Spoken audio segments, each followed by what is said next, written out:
This DVD presents the talks that were given at the recent conference in Mississauga on the implementation of Anglicanorum Coetibus in Canada.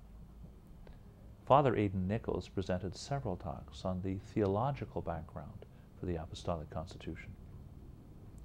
It is important for us to understand that and to see the purpose of the Holy Father's response to the groups of Anglicans who over the years requested a way of being received into the Catholic Church while still maintaining in a corporate way elements of their Anglican patrimony. Father Christopher Phillips spoke of his own experience in establishing an Anglican youth parish in the United States. It is important to be aware of this as well, because what will be created through Anglicanorum Coetibus is closely related to the experience of the Anglican youth parishes in the United States. In practice, as Anglicanorum Coetibus is implemented in Canada, it will be something like that at the local level. Anglicanorum Coetibus was proclaimed by the Holy Father in late 2009. It was announced just at the end of the annual gathering of the Canadian Conference of Catholic Bishops, and so there was no opportunity at that time to discuss its implementation in Canada. In early 2010, I was appointed as the liaison bishop for the CCCB to be a contact person for any people in Canada who are interested in taking part in what Anglicanorum Coetibus makes available. Later that year, the Congregation for the Doctrine of the Faith appointed me as its delegate to help facilitate the implementation of Anglicanorum Coetibus in our country. During the summer of 2010, I sent a letter to all the bishops of Canada asking them if any Anglicans in their area had expressed interest in an ordinariate. I also asked for their advice concerning the way in which we might best implement the Apostolic Constitution in our country. I received responses from several bishops. At the annual 2010 gathering of the Canadian bishops, I made a report and a committee was formed, made up of Archbishop Miller of Vancouver, Bishop Harris of St. John, New Brunswick, and myself. We are to be responsible from the point of view of the CCCB for the implementation of Anglicanorum Coetibus. During 2010, I met with various groups of Anglicans and spoke with different people regarding the Apostolic Constitution, some who are members of the Anglican Church of Canada, and also the bishops and several priests of the Anglican Catholic Church of Canada. I put on the website of the Archdiocese of Toronto a section devoted to Anglicanorum Coetibus, and I would refer you to it. It can be found at archtoronto.org. In this section of the Toronto Archdiocesan website, you can find the Apostolic Constitution itself and its norms, as well as an extensive article which I wrote describing the process for the implementation of Anglicanorum Coetibus. I strongly recommend that anyone interested in this read that article, as it describes what is meant by the Apostolic Constitution and outlines the process being used in our country. In March of 2011, we had the conference, whose talks are found on this DVD. This was a great opportunity to come together for prayer, for fellowship, and for gaining information concerning the meaning of Anglicanorum Coetibus and how it will be put into practice in our country. After the conference, I appointed mentor priests in various parts of the country. The role of the mentor priests is to help groups of Anglicans to learn about Anglicanorum Coetibus, to answer questions concerning it, to provide a contact with me, and to provide necessary information to the groups. The mentor priests will also be able to journey with the groups as they discern whether or not to proceed towards reception into the Catholic Church through the Apostolic Constitution, and after that, towards membership in a corporate way in parishes that celebrate the Anglican patrimony. The mentor priests can also help in establishing the catechetical process needed for reception into the Catholic Church. I decided to have several priests in different parts of the country because in Canada there are very great distances and rather small numbers of people who are interested in proceeding with Anglicanorum Coetibus. And so it is a good idea to have someone nearby who can be a companion on this journey.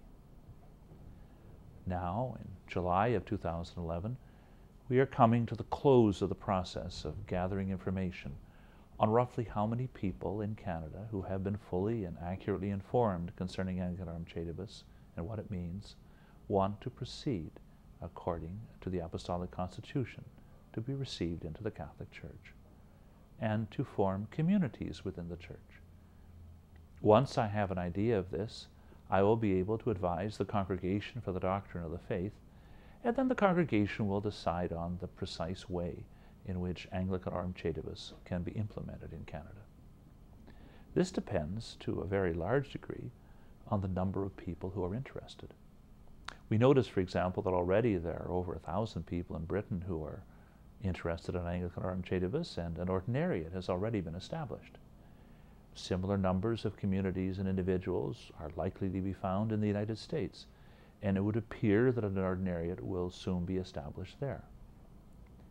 In our country, a relatively small number of people and communities who wish to take part in Anglicanorum Coetibus are widely dispersed over great distances. We will need to see what is the best way to proceed, so that those who wish to experience the benefits of the Apostolic Constitution in our country will be able to do so. I would like to now deal with a few important issues and some frequently asked questions.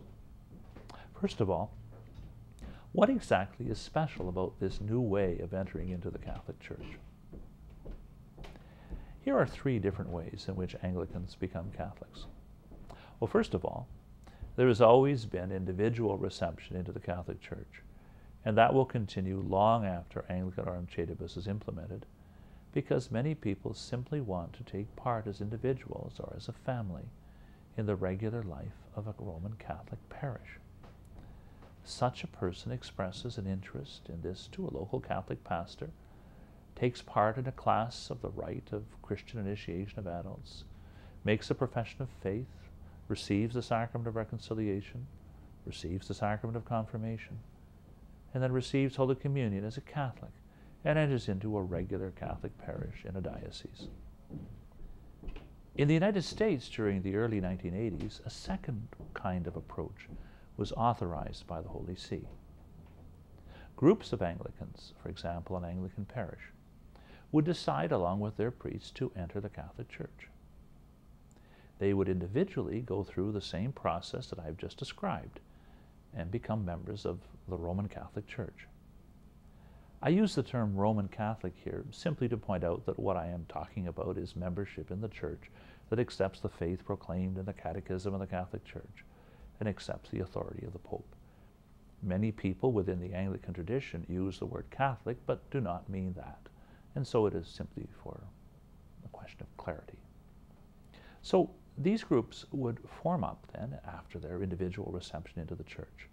Their pastor, meanwhile, would enter the Catholic Church with them and would, if married, according to a long-standing practice of the Catholic Church, with the permission of the Holy See, be ordained to the priesthood with an exemption from the obligation of celibacy. This has been done at least since the days of Pope Pius XII in the middle of the 20th century. But now that Catholic priest, ordained as a priest of the local Catholic diocese, would gather his former Anglican parishioners as Catholic parishioners and would celebrate the liturgy in a tradition adapted from Anglicanism. There is a special book of worship in the United States which is based upon the Anglican tradition and is used by Anglican youth parishes. Several other pastoral practices within these Anglican youth parishes are very much based on the Anglican patrimony. The parishes, however, are parishes of a regular geographical Roman Catholic diocese, and the bishop or the ordinary is the local Catholic bishop.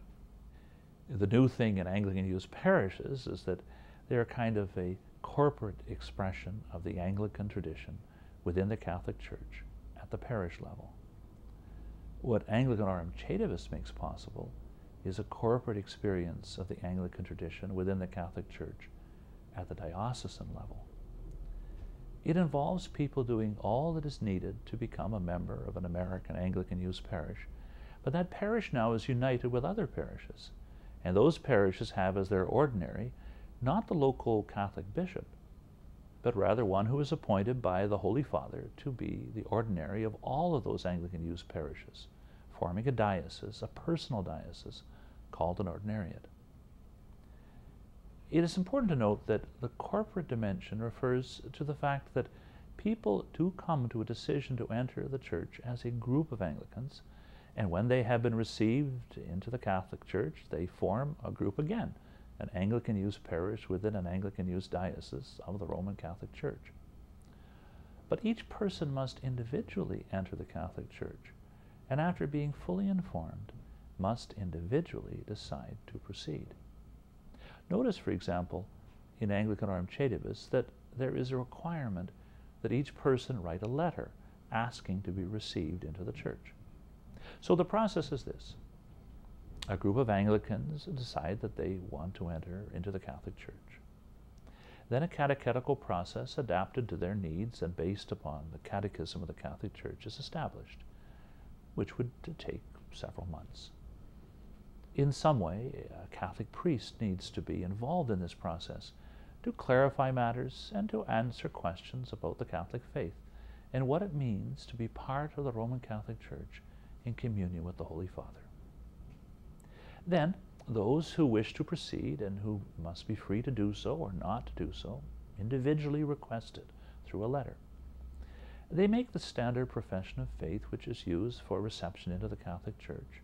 They go to confession, they receive the sacrament of confirmation, and then receive the Holy Eucharist for the first time as members of the Roman Catholic Church. Then they gather together with their fellow parishioners to form a parish which celebrates the Anglican patrimony within the Catholic Church, according to Anglicanorum Coetibus and its norms. I would like now to say something concerning the clergy who would wish to apply to be Catholic priests according to Anglicanorum Coetibus. First of all, as with the laity, so too with the clergy, if there is any issue of marriage, they need to have that resolved through the marriage tribunal of the local Catholic diocese.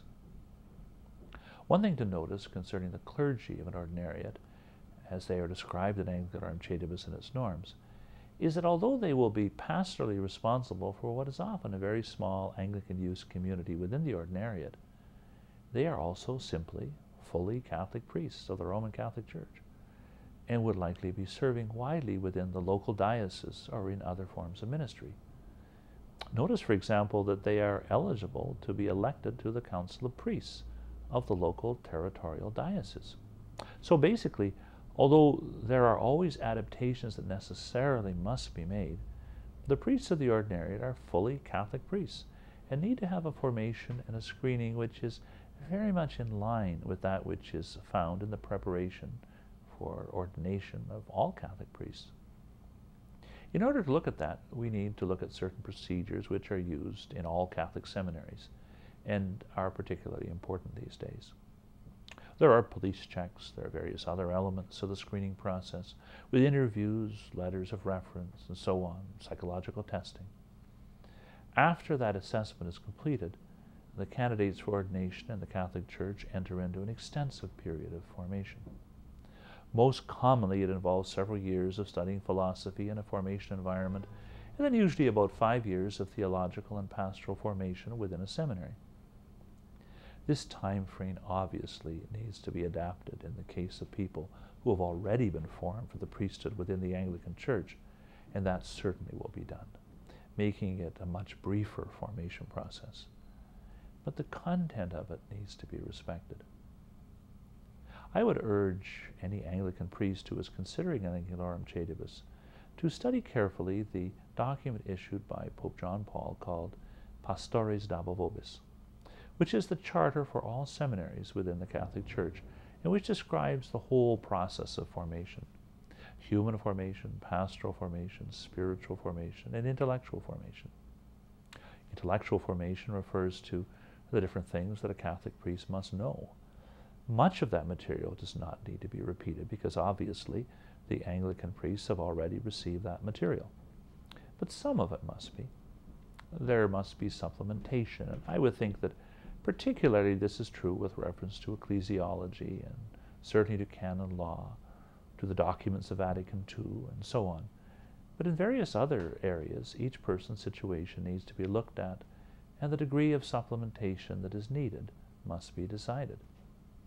Each case must be treated individually, as the situation and background of each applicant differs. But the norm is to be as close as possible to the standard for ordination to the priesthood within the Catholic Church. For those who are applying for ordination according to the Apostolic Constitution and who have received already a formal, full Anglican preparation for ordination in a seminary or theological college, it is most likely then in their case that after the screening is completed, what would be needed would be simply some supplementation, and that might be done relatively quickly according to the norms of Pastores Dabo Vobis. If, however, a person does not have such a background, which is really the background assumed in Anglicanorum Coetibus, but rather has had a much more informal formation for the priesthood, which is very much less than what is described in Pastores Dabo Vobis, then there are various serious questions about what needs to be done. It may well be that a person in that situation would need a very, very lengthy process of formation. Or it may well be that sometimes we may need to look at the question of whether the person be ordained to the priesthood, or perhaps to the diaconate, or perhaps would serve the Lord in the lay state. These are questions that need to be looked at in each individual case.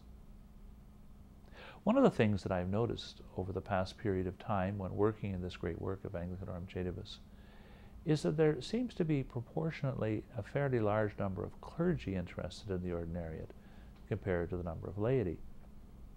So it raises the question, what priestly ministry is available for all of the clergy who are interested in the ordinariate? I've also noticed that quite a few clergy and also laity have individually contacted me to express interest in the ordinariate, but who live in an area where they are the only ones who are interested. Anglicanorum Coetibus is for groups of Anglicans. Where there is no such group, it might be possible to form a group. But it may well be that the best thing would be for the individual layperson or priest to simply enter the Catholic Church in the usual individual way.